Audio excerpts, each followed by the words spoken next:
Hello, guys.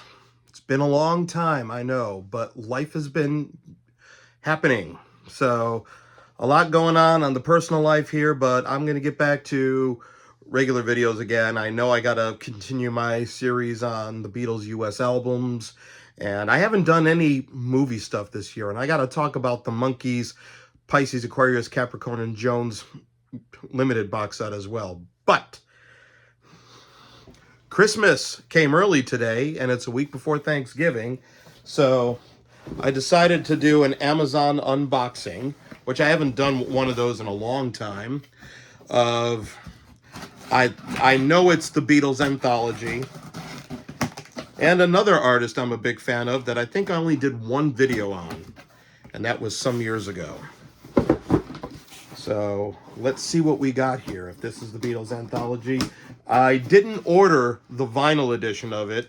It's just, I got to be conscious of the budget, So that vinyl edition cost quite a bit. Is this the? I guess this must be the CD set. It might not be as sexy as the vinyl set, but if they sell the vinyl individually, I might do that. But then again, it's only right that I get these on CD because November of 1995, it was a Tuesday. After Anthology 1 appeared on ABC, which was a Sunday, I rushed home from work, and my dad took me in his car to Best Buy at Harlem and Irving Plaza in Norridge, Illinois. And that's where I got my Anthology 1, which I still have. I should bring it out, but I got to get out of the room to get that. So I like this slip cover that they did here. I like this photo of them. I also can do without it, but that's minor. But I am excited about this, and hopefully they'll reissue the series on Blu-ray. I know it's going to be on Disney Plus, but my thing with physical media. They issued Let It Be, but it's still only on Disney Plus. When are we going to get that disc in our hands? I don't know. But anyways, I couldn't wait for these CDs to come out back in the day, especially Anthology 1, which made the Christmas of 1995 even more special. Oh, I like this. The famous Klaus Vormann Merle design. Thank you, Amazon. Whoever packaged that there did a good job. Not. This set includes the 3 groundbreaking anthology albums from the mid-1990s, remastered in 2025 by Giles Martin, plus a new compilation, Anthology 4, which is now going to be available separately. I've already heard the new mix of Free as a Bird on the Beatles channel on Sirius XM, and I love it. Okay. You got your Anthology 1. I like this, digi packaging, whatever you call it, because my CD clamshells have a lot of cracks on them from over the years. Are there new liner notes in here, or did they keep Mark Lewison's liner notes? I know he's not a part of the Beatles camp anymore, and it's Kevin Hollett doing all the notes. Additional research, Mark. Okay, we still got the notes from Derek Taylor. Let's see if they got, for all of us who got it back in 95, is the spread for the Beatles anthology t-shirts in the middle here? No spread for the Beatles anthology t-shirts and handbags and promotion and all of that stuff, like there was. But we still got the notes from Mark Lewison here. So I like this design. Nice, good quality here. Same thing for, you got your Anthology 2 and your Anthology 3. If there's one thing I do wish they did, instead of just simply remastering, I heard that actually a lot of the people who said it's beyond remastering, they did full-on, like, restorations of these things. And some of the things I heard that they've been playing so far are really good. But I've said this before. A lot of the stuff that was added to all three anthologies, some of them were done for the unreleased compilation that was supposed to come out around 1985 called, Sessions. So certain things like While My Guitar Gently Weeps and Not Guilty were remixed for that set.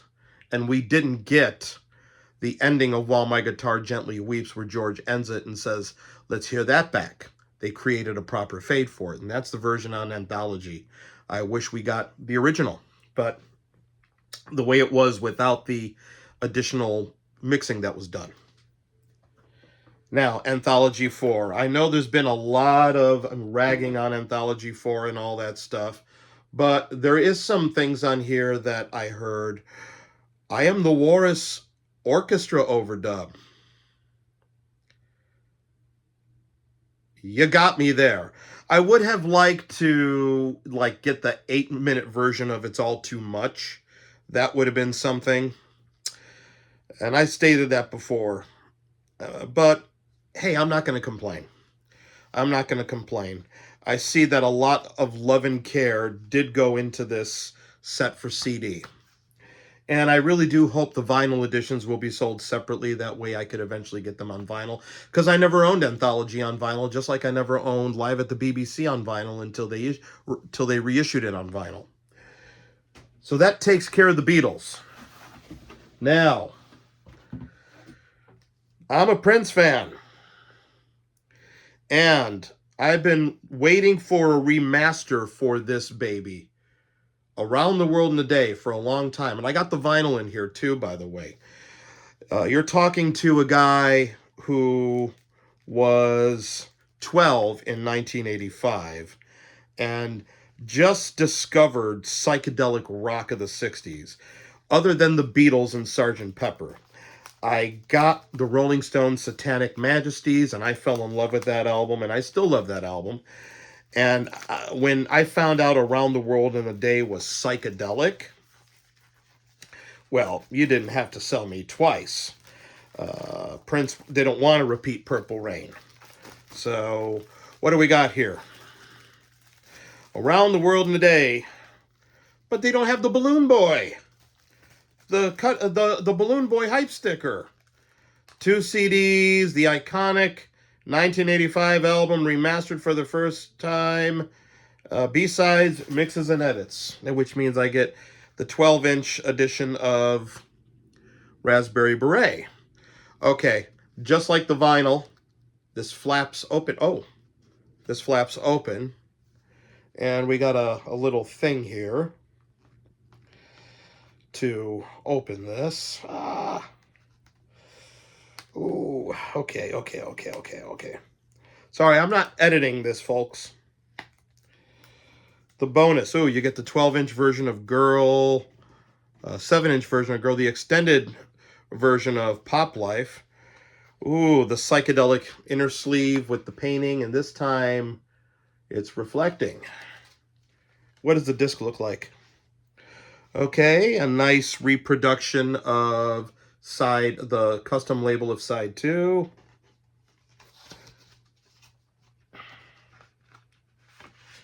And we got a nice reproduction of the custom label of side 1. How are the liner notes in here? Are there any liner notes? There better be liner notes. That's all I gotta say. No, there isn't. Come on, Prince Estate. Where's my liner notes? Where's my interview with his engineer about the making of the record? No, nothing. Okay. Oh, well. But I'm glad we got this. let's check out the vinyl. Why don't we? Oh, why didn't you get Anthology on vinyl while you got Prince on vinyl? Because this was cheaper. Cost. And plus, I pre-ordered this before they announced the release of Anthology. Nice cover. Okay, there's the Balloon Boy. And like this cover. This design is better than the original. I like the sort of psychedelic shine they put on this here. This gatefold sleeve. I'm saving all these hype stickers like I always do. And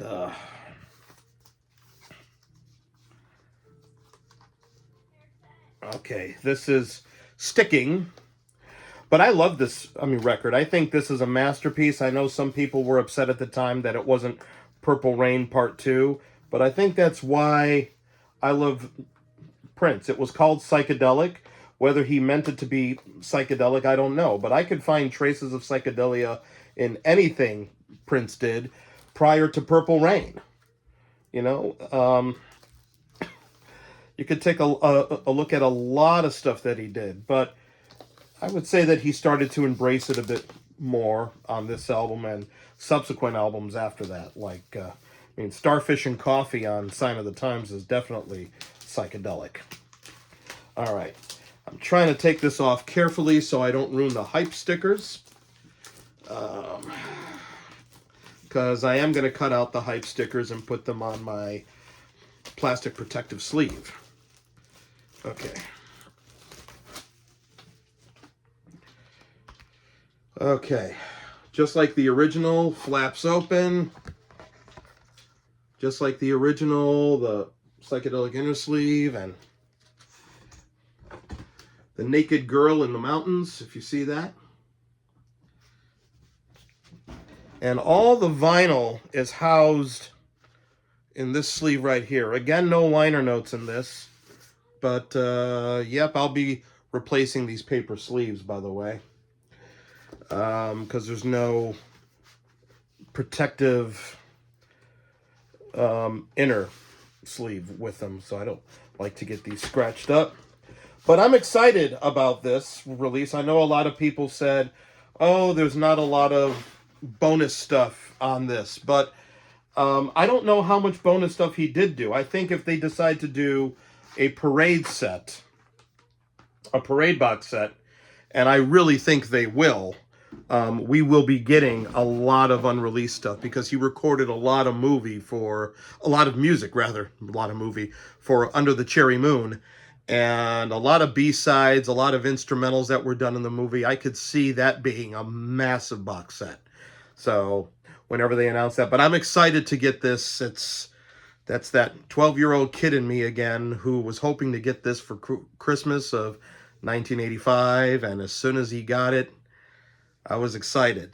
Only to be disappointed a few months later to find out a new Prince album was announced called Parade and a movie to go along with it. So there you go. But I hope you enjoyed this unboxing. And I will talk to you soon. And I will be doing a review on the Anthology set once I listen to it intently. Thank you.